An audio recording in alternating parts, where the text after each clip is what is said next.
Hello hello ഞാൻ ഉഷസ് വീഡിയോയിലേക്ക് എല്ലാവർക്കും ഒരിക്കൽ കൂടി സ്വാഗതം. ഇന്ന് ഞാൻ വന്നിട്ടുള്ളത് ഒരു ഔഷധ ഗുണമുള്ള സുഗന്ധ ചെടിയെ പരിചയപ്പെടുത്താനാണ്. ഇതാണ് ആഫ്രിക്കൻ മല്ലി. ആഫ്രിക്കൻ മല്ലിയുടെ മണം എന്ന് പറയുന്നത് സാധാരണ മല്ലിയുടേതുപോലെയുള്ളതാണ്. പലർക്കും മല്ലിയില നട്ടിട്ട് പിടിക്കുന്നില്ല, പെട്ടെന്ന് തന്നെ നശിച്ചു പോകുന്നു എന്നൊക്കെ പറയാറുണ്ട്. ഈ ആഫ്രിക്കൻ മല്ലി പെട്ടെന്ന് തന്നെ പിടിച്ചു കിട്ടുകയും അധികം പരിചരണം ഒന്നും തന്നെ ഇതിന് ആവശ്യമില്ല. ഇതിൻ്റെ ഒരു തൈ ഗ്രോ ബാഗിലോ ചെടിച്ചട്ടിയിലോ വയ്ക്കുകയാണെങ്കിൽ അത് മതി. കാരണം അതിൻ്റെ വിത്ത് വീണ് വേറെയും തൈകൾ ഉണ്ടാവാറുണ്ട്. മല്ലിയുടെ എല്ലാ ഗുണങ്ങളും ഇതിനുണ്ട്. മല്ലിയില സ്വന്തമായിട്ട് കൃഷി ചെയ്ത് ഉണ്ടാക്കുകയാണെങ്കിൽ മാത്രമേ അതിനുള്ള ഗുണം ഉണ്ടാകുകയുള്ളൂ.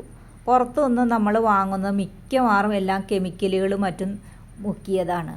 അതുകൊണ്ട് അത് ഒരാഴ്ച വരെ കേടുകൂടാതിരിക്കും. എന്നാൽ വീട്ടിൽ നമ്മൾ നട്ടു വളർത്തുന്നതാണെങ്കിൽ അത് പറിച്ചു വെച്ചാൽ പെട്ടെന്ന് വാടിപ്പോകും. രസം വയ്ക്കാനും മല്ലിയുടെ അതേ ഉപയോഗമുള്ള എന്തിനും ആഫ്രിക്കൻ മല്ലി നമുക്ക് ഉപയോഗിക്കാം. അതിന് വലിയ ബുദ്ധിമുട്ടില്ല. ഒരു കട നട്ടു കഴിഞ്ഞാൽ അതിൽ നിന്ന് ഒരുപാട് തൈകൾ നമുക്ക് ഉണ്ടാക്കിയെടുക്കാം. ഇത് ഒരു മരുന്ന് കൂടിയാണ്. ഇത് ആഫ്രിക്കൻ മല്ലി, നീളൻ കൊത്തമല്ലി, മൈസൂർ മല്ലി, മെക്സിക്കൻ മല്ലി, ബർമ മല്ലി, ചൈനീസ് മല്ലിയില എന്നിങ്ങനെ പല പേരുകളിലും അറിയപ്പെടുന്നു. മല്ലിയുടെ ഗുണവും മണവും എല്ലാം ഇതിനുണ്ട്. കേരളത്തിൽ എവിടെ നട്ടാലും ഗ്രോ ബാഗിലോ ചട്ടിയിലോ നിലത്തോ എവിടെ നട്ടാലും ഇത് ഇഷ്ടം പോലെ ഉണ്ടാകും. ഒരടി വരെ നീളത്തിൽ ഇത് വരും. ഇതിൻ്റെ ഇലയ്ക്കും അതേ നീളം തന്നെ ഉണ്ടാകും.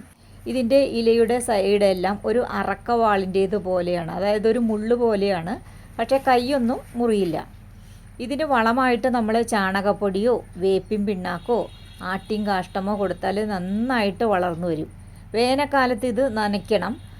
മഴക്കാലത്ത് ഇതിൻ്റെ വേര് തൈകളൊക്കെ പെട്ടെന്ന് ചുറ്റുപാടും നിറഞ്ഞു കഴിഞ്ഞ് വേരിൽ നിന്നും അതിൻ്റെ തൈകളൊക്കെ ഉണ്ടാവാറുണ്ട്. എന്തിനെല്ലാം ഉപയോഗിക്കാമെന്ന് വെച്ചാൽ ചമ്മന്തി അരയ്ക്കാം, സാമ്പാറിനിടാം, സുഗന്ധ ഇലയായിട്ട് ഉപയോഗിക്കാം. അതായത് ഇറച്ചിക്കറികളിലും ബിരിയാണിയിലും മറ്റുമൊക്കെ നമുക്കിത് ഉപയോഗിക്കാം. രസം ഉണ്ടാക്കാനാണ് ഏറ്റവും നല്ലത്. മല്ലിയില പോലെ മുറിച്ച് വച്ചാൽ ഇത് വാടിപ്പോവില്ല, കുറച്ച് ദിവസമൊക്കെ കേടുകൂടാതെ ഇരിക്കും. ഇളം മഞ്ഞ നിറത്തിലുള്ള ഒരു പൂക്കളാണ് ഇതിനുണ്ടാവുന്നത്. പൂവിൽ നിന്നും കായ ഉണ്ടാകും. അത് താഴെ വീണ് മുളച്ച് പുതിയ തൈകൾ ഉണ്ടാകും. ചില സമയത്ത് കടക്കലിൽ നിന്ന് വേര് പൊട്ടിയും ഉണ്ടാകാറുണ്ട്. തണ്ട് മുറിച്ച് നട്ടാൽ ഇത് ഒരിക്കലും ഉണ്ടാകാറില്ല. പുതിയ തൈകൾ വിത്തിൽ നിന്നാണ് ഉണ്ടാവുന്നത്. പൂവിൻ്റെ കുല ചെറുതായി ചരിച്ചു വെച്ച് അതിൻ്റെ മുകളിൽ കുറച്ച് മണ്ണിട്ട് കൊടുക്കുകയാണെങ്കിൽ അവിടെ നിന്നും പുതിയ പുതിയ തൈകൾ ഉണ്ടാക്കാം. അപ്പോൾ നമുക്കത് വേറെ വേറെ നട്ടുപിടിപ്പിക്കാവുന്നതാണ്. ആൻഡമാൻ ദ്വീപിലൊക്കെ പോയി കഴിഞ്ഞാൽ അവിടെ വിൽക്കാനായിട്ട് വെച്ചിട്ടുണ്ട്. എന്നാൽ നമ്മുടെ കേരളത്തിൽ ഒരിടത്തും ഇത് വിൽപ്പനയ്ക്ക് വച്ചിട്ടില്ല. ഇത് ഏറ്റവും വലിയ മരുന്നായിട്ട് ഉപയോഗിക്കുന്നത് യൂറിക് ആസിഡ് ഉള്ളവരാണ്. സ്ഥിരമായിട്ട് ചമ്മന്തി അരച്ച് ഇത് കഴിക്കുകയാണെങ്കിൽ ഒരുപാട് വേഗത്തിൽ ഇത് പെട്ടെന്ന് മാറിക്കിട്ടും. ഇപ്പോൾ ഇതിൻ്റെ ഗുണമറിഞ്ഞ് പലരും കഴിക്കുന്നുണ്ട്. പിന്നെ വേറൊരു രീതിയിലും നമുക്കിത് ഉപയോഗിക്കാം. 3 ദിവസം വെള്ളത്തിലിട്ട് തിളപ്പിച്ച് കുടിച്ചാൽ യൂറിക് ആസിഡ് കുറയുന്നതായിട്ട് കണ്ടുവരാറുണ്ട്. ഇത് മുസമ്പി, ചെറുനാരങ്ങ ഇവ ജ്യൂസ് അടിക്കുമ്പോൾ ഇതിൻ്റെ ഇലയിട്ട് അടിച്ച് കുടിക്കുന്നതും നല്ലതാണ്. നല്ല മണം ഉണ്ടാകും. ചില സ്ഥലത്ത് ചായയിൽ വരെ ഇതിട്ട് കുടിക്കാറുണ്ട്. കാലിലെ നീര് പോകാനായിട്ടും ഇതിൻ്റെ ഇല വളരെ ഉത്തമമാണ്. വെള്ളത്തിലിട്ട് തിളപ്പിച്ച് കുടിച്ചാൽ മതിയാവും. ആഫ്രിക്കൻ മല്ലി ദഹനശേഷി കൂട്ടുവാനായിട്ട് വളരെ നല്ലതാണ്. പനി, ഛർദി, പ്രമേഹം എന്നിവയ്ക്കുള്ള ഒരു ഔഷധമായിട്ടും ഇത് ഉപയോഗിക്കാറുണ്ട്.